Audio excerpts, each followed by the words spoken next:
உங்கள் குழந்தைங்க வந்துட்டு அந்த பேலரினா டான்ஸர் மாதிரி டோலே நடக்கிறாங்க அப்படின்னு பார்த்து உங்களுக்கு ரொம்ப க்யூட்டாக இருக்குது, ப்ரௌடாக இருக்குன்னு ஃபீல் பண்ணுறீங்களா? And your friends are making like wow அப்படின்னு சொல்கிறாங்கன்னு நினைக்கிறீங்களா? Hears a caution that is not normal beyond 2 years.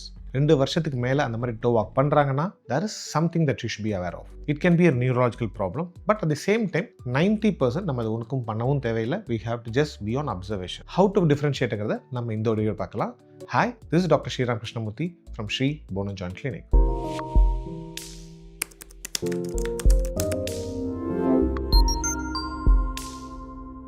குழந்தைங்க இப்படிதாம்மா நடப்பாங்க, அது நுனிவால நடக்கிறது வந்து நல்லது அப்படின்னு சொல்லிட்டு சில எல்டர்ஸ்லாம் சொல்லுவாங்க.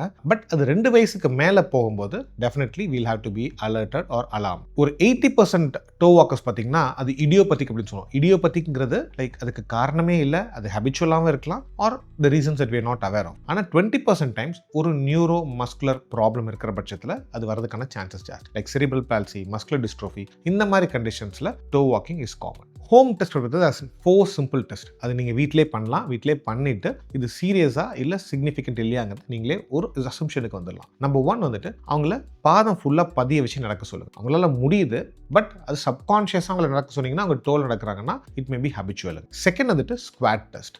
அவங்கள ஸ்குவாட் பண்ண சொல்லும்போது அவங்க குதிக்கால் தூக்குது அப்படின்னா then it is of a concern. But squat பண்ணும்போது குதிக்கால் தரையில் தான் பதியுது அப்படின்னா then it's not of a concern. Third வந்து ரிஃப்ளெக்ஸ் டெஸ்ட். அதாவது நீங்கள் நார்மலாக சின்னதாக ஒரு ஹெவி மெட்டலை வச்சுட்டு நீங்கள் சும்மா நீலையோ ஒரு ஆங்கிள்லையோ டேப் பண்ணும்போது நீங்கள் பார்த்துருப்பீங்க, டாக்டர்லாம் வந்து செக் பண்ணுவாங்க. அந்த நீ வந்து டக்குன்னு அப்படின்னு ரிஃப்ளெக்ஸில் தூக்கி போடுதுன்னா தென் there is something problem with the neurological condition. And finally stand up டெஸ்ட்னு சொல்லுவோம். க்ரோவர்ஸ் டெஸ்ட்னு இதுக்கு சயின்டிஃபிக் நேம். அவங்க அப்படியே எந்திரிச்சாங்கன்னா பிரச்சனை இல்லை, பட் அவங்க மேலேயே நடக்கிறது, லைக் அவங்க மேலேயே அவங்க கை வச்சு மேலே ஏறி நடக்கிறாங்கன்னா தென் there is definitely something serious in the muscle பேலன்சிங்கில். இந்த 4 டெஸ்ட்டை நீங்கள் வீட்டில் பண்ணி பார்க்கும்போது அது ஒரு மேஜராக அவங்க பாசிட்டிவாக இல்லை அப்படின்னா நீங்கள் இக்னோர் பண்ணிடலாங்க. பட் நெக்ஸ்ட் டைம் நீங்கள் டாக்டர்கிட்ட பண்ணும்போது அவங்க ஜஸ்ட் அலர்ட் பண்ணுங்கள். ஸோ அவங்க ஹாஸ்பிட்டல் பேஸ்ட் டெஸ்ட் தான் பண்ணிவிட்டு இதை இக்னோர் பண்ணலாமா இல்லையா அப்படிங்கிறத உங்கள்கிட்ட தெளிவாக சொல்லிடுவாங்க. இப்போ டோ வாக்கிங்கில் ரெட் ஃப்ளாக் சைன்ஸ், அதாவது நீங்கள் மிஸ் பண்ண முடியாத சில விஷயங்கள் அப்படின்னு பார்க்கணுன்னா நம்பர் 1 அது கூட சேர்த்து சோஷியல் இன்ட்ராக்ஷன் ப்ராப்ளம் இருக்கா. செகண்டு அவங்க இதை வந்து ஒரு காலில் மட்டும் பண்ணுறாங்களா. மூணாவது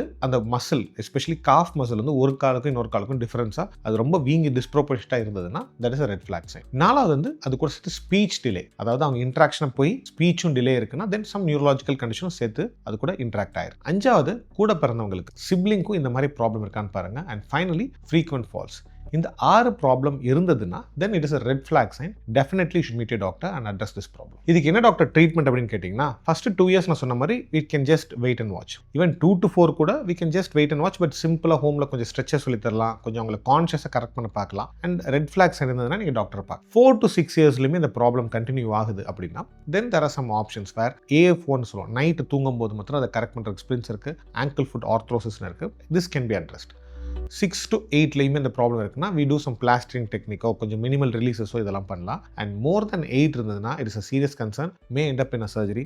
ஸோ இந்த சர்ஜரி அவாய்ட் பண்ணுறதுக்கு நம்ம முன்னாடியே அந்த ப்ராப்ளத்தை பிக்கப் பண்ணிவிட்டு அதை கரெக்டாக மெஷர்ஸ் பண்ணோம்னா definitely can avoid a surgery. Prognosis, அதாவது இந்த குழந்தைங்க எப்படி டாக்டர் பர்ஃபார்ம் பண்ணுவாங்க ஃபியூச்சரில் அப்படின்னு கேட்டிங்கன்னா லைக் ஸ்போர்ட்ஸ் போக முடியுமா, குழந்தை டான்ஸ் பண்ண முடியுமா, மார்ஷல் ஆர்ட் பண்ண முடியுமா, இப்போ எல்லாருமே மோர் ஆக்டிவ் கிட். ஸோ இவங்கெல்லாம் பண்ண முடியுமான்னு கேட்குற பட்சத்தில் இதெல்லாம் நீங்கள் கரெக்டாக பண்ணிட்டீங்க, அந்த ப்ராப்ளம் எதுவுமே மிஸ் பண்ணல are you rightly addressing the problem அப்படின்னா 90% chance that they can be as normal as any kidங்க. So in a concise or a nutshell இந்த டோ வாக்கிங் பற்றி சொல்லணும்னா 80% time it's harmless, but remember the red flag signs. அது இருந்ததுன்னா please meet a doctor. Correctable தான். 2 yearsக்கு மேலே if it's தேர் நம்ம சொன்ன அந்த 5 சிம்பிள் ஹோம் டெஸ்ட் எல்லாம் நீங்கள் பண்ணிவிட்டு அதுக்கான treatment options you can go ahead. And your kid can be a normal like any other kid. Sometimes it's idiopathic ரீசனே இல்லாமல் ஹேபிச்சுவலாக இருக்கலாம். Over the time that can all correct. So ignore பண்ணாதீங்க. Just address the problem. They have all the right to be just like any normal kid and they can go and play their sports. Thank you.